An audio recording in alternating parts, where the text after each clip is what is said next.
What if the season you're in isn't meant to break you, but build you? Somewhere between faith, fear, growth, and becoming is where the real conversations happen. This is a space for honesty, healing, purpose, and learning how to walk with God in real life. This is Between Me and Thee. Hey y'all, I'm your host Danelia, and this is a space where faith is alive, love is loud, and purpose is powerful.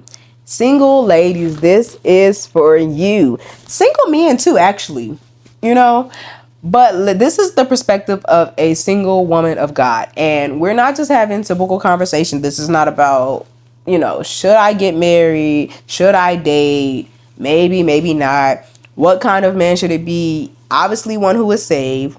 Right. Okay. This is more so about getting down to the nitty gritty, maybe. Okay. But first, our song of the week is Proverbs 31 by Benita Washington. And y'all, that is a nice bop. Okay. I'm talking about upbeat, it's a little 1-2-1-2, but it's also in relation to the Proverbs 31 scripture, which is not the scripture that we will be talking about today. Get your mind off that. Okay, because I know that is a popularized scripture and verse and chapter that is used in relation to the single woman of God, or in relation to the woman who desires to be a wife, right? But we're actually coming from Psalms 37, 1-9. Okay, and it reads as such from the NLT version. Don't worry about the wicked or envy those who do wrong, for like grass, they soon fade away. Like spring flowers, they soon wither. Trust in the Lord and do good. Then you will live safely in the land and prosper. Take delight in the Lord, and he will give you your heart's desires. Commit everything you do to the Lord. Trust him, and he will help you. He will make your innocence radiate like the dawn, and the justice of your cause will shine like the noonday sun. Be still in the presence of the Lord and wait patiently for him to act. Don't worry about evil people who prosper or fret about their wicked schemes. Stop being angry. Turn from your rage. Do not lose your temper. It only leads to harm, for the wicked will be destroyed, but those who trust in the Lord will possess the land. Now, I know you're thinking, what does this have to do about being single, about being a single woman of God, single man of God, whatever the case may be? But let's first talk about being young and having those dreams, those desires, imagining those things about what your future could or would look like, right? I have always been the girl that imagined my future, my husband, my family, the dream job I would have. To this day, I have names saved. I have, wedding plans, just details about my future. Okay. I've always been a planner, maybe more so of an overthinker. Yeah, I've always planned and imagined and thought about what I wanted my future to look like until I started growing spiritually and naturally. And I became a real life adult in a world in which relationships, family, sex, marriage, and so many more things are just idolized in place of God. Okay. And this made me reflect on my intense desire for my future. Not that what I desired was sinful or wrong, but the intensity behind desiring that without pinpointing or highlighting God as the author. So if you're anything like me, you weren't necessarily thinking about God when you were imagining this future. When you were growing up and you were dreaming these things, it wasn't the picture of, oh, this is what I want my future to look like, or this is what God is going to do for my future. Unless someone had already reeled you back in from the dreams and the imagination where you weren't thinking about God and already pinpointing that God is the author and the finisher of your faith and all that, unless that was already instilled, unless you had already had that concept before you started dreaming or imagining or all these things, you weren't considering God when you were imagining these things or having these dreams. Even if these things came from God, we sometimes aren't considering God or considering how God is going to do it or looking at God as the one who's going to make it happen. right? And so it's one thing to have a desire or a dream, but it's another to completely disregard God's role in that future, to place God on the back burner, or just disregard the individual walk or call that God has for you. Now, before we are one with another, we all have our own individual journey. Okay? And here's the kicker, that doesn't just go away because you do become one. It does not become null and void when you become one with another. Anybody who is already a parent or who is already a spouse still has his or her own call. Okay. But many of us grew up with examples of early marriages, forced marriages, or wedlock baby marriages. Okay. And because of that, we have a misconstrued perspective of marriage as the main goal of life instead of a favorable blessing that God has given us as a part of life. We just don't see it as God has given us, and not saying all of us and not saying ever in life we won't see it, but because of what we may have grew up with, grew up around, what we may have witnessed, how we've seen others get into a relationship, how we've seen relationships handled or mishandled, right? We have a certain perspective of life, of marriage, of what marriage looks like, of why we may not want it or why we may want it. We have our own view, our own perspective of what this should look like, or what we believe it to be, or whether or not we believe it to be important or as important as anything else, or whether we believe it to be overly important, right? We have our own view because of whatever we may have witnessed, whatever culture tells us, whatever religion tells us, whatever family tells us. We have our own perspective, right? And so some relationships have been formed out of survival, pressure, loneliness, tradition, or this is just what you do next. Okay, rather than the intentionality and alignment with God. Now, while this is not true for everyone, because there are some who have been taught the sanctity, the sacred being of marriage, right? Some people have been taught the roots of what God intended for marriage, what God intended when you become one with another.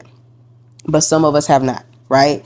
Some of us have not seen that in our own families. Some of us have not been able to witness it, even with people we may have been connected to that weren't necessarily family, but we knew they were married. Some of us just haven't witnessed what God has intended for the foundation and the being of what a marriage should be, right? And so we have adopted timelines and expectations of our life without God's input or understanding what he desires or has for us. Okay. And so everyone's journey looks different. Some marry at 21, some marry at 31. Some become parents before marriage, some after marriage, right? And some people are still seeking to discover who they are individually because they went from being someone's child to someone's spouse to someone's parent with no understanding of who they are outside of those roles. And that is why it's important not to rush into seasons and positions that God is still actively preparing us for. Okay? Because marriage should not be the first time you meet yourself, right? And a relationship should not replace God in your life. So we should never go into, even if we desire to be in a relationship, it's nothing wrong with desiring to be in a relationship. Where the problem comes in is when we desire to be in a relationship so much with someone else that our relationship with God doesn't matter. And that's whether it matters to you at all or it matters not as much, right? But it should never be that we are so destined or so heavy laden on being in a relationship, right, that we could care less about our relationship with God, or that we don't feed into our relationship with God, and that we don't take that time with God, right? Because for one, we're gonna walk into something that we shouldn't be in. Okay, but sometimes the journey can be frustrating. Okay, it can be frustrating to endure. If you are someone who honors God, you honor God, the call, you move with intention, you remain disciplined, and you keep the view of marriage as sacred. When you look around, You have access to social media. You have a front row seat to people treating being in a relationship casually, or marriage has become a trend to some, and it has become entertainment to others. When we witness these things, it can be frustrating to endure the process of waiting for what God has for you, right?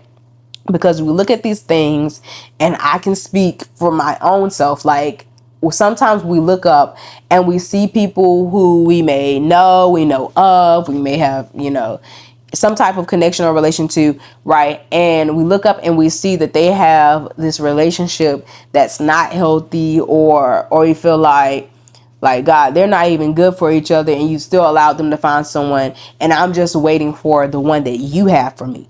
Or, God, I know that you have being a mother or a father in the plans for me, but you haven't sent me my future family. You haven't sent me anything that signifies that you are doing that for me. And it can be frustrating knowing that people who don't care for kids, who are out here harming kids, who are out here with kids, who are not taking care of them right. We can look around, we can look up sometimes, and we feel frustrated being in the waiting season, being in the season of trusting God, only to know that there are people who seem to have those things that we desire, right? Broken families are being created with the installation of generational curses. There is confusion, instability, and unresolved trauma. Okay. And that can sometimes feel like a slap in the face, right? When you look up, you see all these things, but you see all of what's wrong with it, but it's still allowed, right? And so obedience to God cannot be rooted in comparison. So we can see these things and we can begin to be like, well, God, why hasn't this happened for me? Why haven't you done this for me? But we can't choose to be obedient and choose to compare our lives, especially to people who are not even thinking twice about God, or even considering God, or allowing God to be a part of their life or their plans, right? And it's not always what it seems. So when we do all of this comparison, like I said, for people who are not considering God, we have to remember that just because someone has a social media front, just because they, are able to put things up, because as we know, technology has progressed and it continues to progress, and people are able to put things on social media to make it look one way or the other. And then we also have the advancement of, AI and all of those things, right? But people are able to uphold an image while what sits behind the actual canvas itself is a hot mess. Okay? And so social media posts, rings, babies, weddings, and aesthetics do not automatically equal fulfillment. Okay. And some of us desire the idea of marriage more than the actual God intended weight of covenant. So some of us are not even looking for what God intended for marriage, what God said is the reason behind the marriage, or what it does for the kingdom. Some of us just want to be in a relationship, right? And it's still nothing necessarily wrong with that. It's still nothing wrong with wanting to be in a relationship, but make sure when you want to be in a relationship, and once again, like I always say, I'm talking to all of us, right? Make sure if you want to be in a relationship, and it's simply that you want to be in a relationship, you don't want to be in a relationship more than you want to be in a relationship with God. Okay? Because I've said this before on like my social media account, but I don't want to be with anybody who wants me or looks at me or desires me more than they desire God. Okay. And so this is why I had to shift my posture. And instead of asking, why do they get to have that? Start asking, God, who are you calling me to become in this season? What are you calling me to work on? What are you calling me to focus on, to heal from, to grow through right now in this season? Maybe the goal is not simply arriving at marriage, but maybe arriving whole, aligned, healed, and rooted in God, okay? Because doing things God's way is not punishment. So let's desire God more than we desire our own things that we believe for our future and for what dreams we have already had since we were young, those things that are just what we see, what we believe it should look like, those timelines we have created, whatever we expect out of life because of what we grew up believing, what culture tells us, what, experiences from others tell us, what we see on social media. Doing it God's way matters the most, and it will always get us to the result and the destination that God has for us, and it will be better for us than we can imagine or ever create for ourselves. So I love you. I hope you enjoyed this episode. I hope you get what you need and go out and share it with someone else. And remember to walk boldly in God and who God has called you to be, so you can be all that He's called you to be. Love you. This is a space for honesty, healing, purpose, and learning how to walk with God in real life. This is Between Me and Thee.